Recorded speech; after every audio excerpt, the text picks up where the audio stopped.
सुते नी बलम संगे खटिया लगाए तब मारेला झुलुफिया हवा साए साए रे बलम के झुलुफी।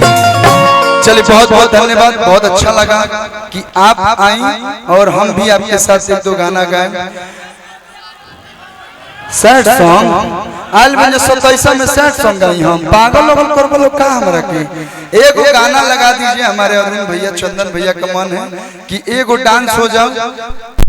तहार निकसी हमार निकसी चलिए केहू वाला जमाना कहाँ से कहाँ चल गई आजकल का नहीं आवा। एगो होता है पिछवा से चूक राजा जी, एगो होता है पिछवा से चूक राजा जी। अंजनी बेगा तनी तो लगाई दी चोलिया के हुक राजा जी।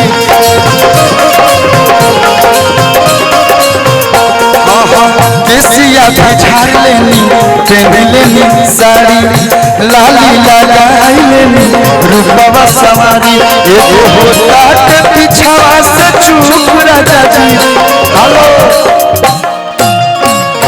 साड़ी वाड़ी पहन के आती आप ऐसा आई हैं कि मेरा गाना सूट नहीं कर रहा है।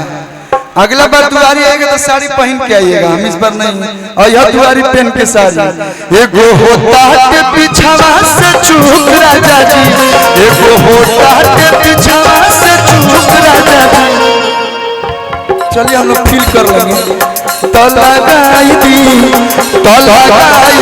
चोलिया के हुक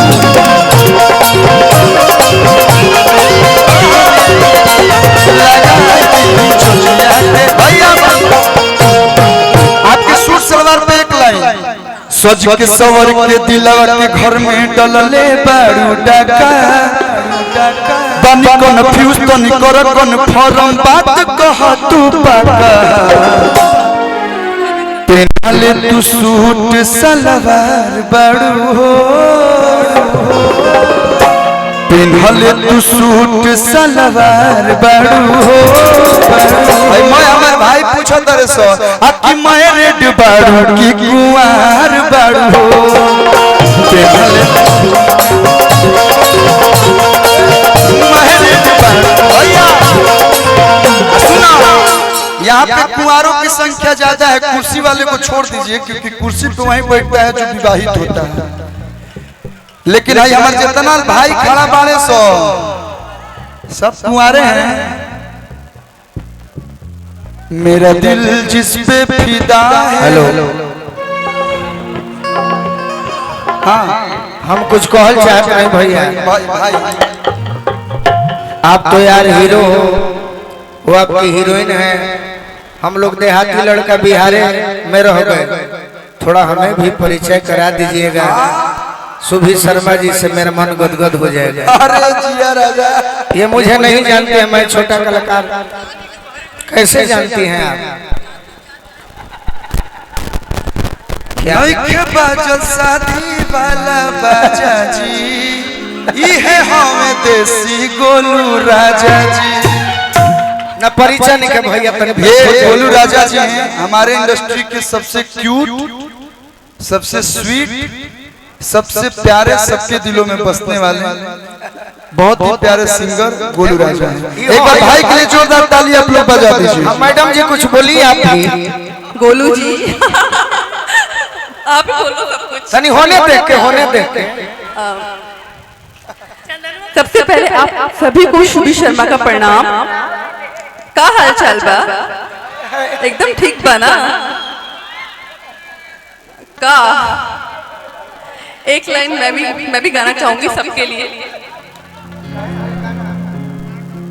दीदिया रे दीदिया दिवरा पे मनवा डोले। खाई का गोलू जी के लिए मैं एक बात बोलना चाहूंगी। शायद वो भूल गए मगर मुझे याद है कि हमने एक मंच साझा किया था जिसमें मनोज तिवारी जी, मैं और आप थे और पनाश होटल की ओपनिंग थी। तो आप मुझे आप भाव कहाँ दिए कि हम छीन जाएं? याद आई? भाव दिए होते तो हम भाव भी चाहिए। कहे भाव चाहिए? बताइए रहो हाँ चाहे कि मैंने हमनियों के लोकल आदमी बनी जा और उरा सुपर फास्ट पर चढ़त तनी लोकलो ट्रेन कबो कबो काम आवेला का भाई गलती ना नो हई देखी पैसेंजर ने अलगे हमरा हिसाब सासाराम से पटना नहीं देखिए मस्ती मजाक अलग की चीजें, लेकिन वाकई चंदन भाई और गोलू भाई बहुत ही अच्छे सिंगर हैं। दोनों भाई खातिर को जोरदार ताली आप लोग बजा दीजिए। आपने कौन सा गाना गाया भैया तेरे देवो भाई? हेलो दीदिया रे दीदिया देवरे को मनावा डोले, लेकिन यही ट्यून पे वो गाना हम सुन रहे अरे दुआरी में आई के हिलावा तारी टोला ओहो हितई में आई के हिलावा तारी टोला अब भौजिता हर बहिना हो गई बमगो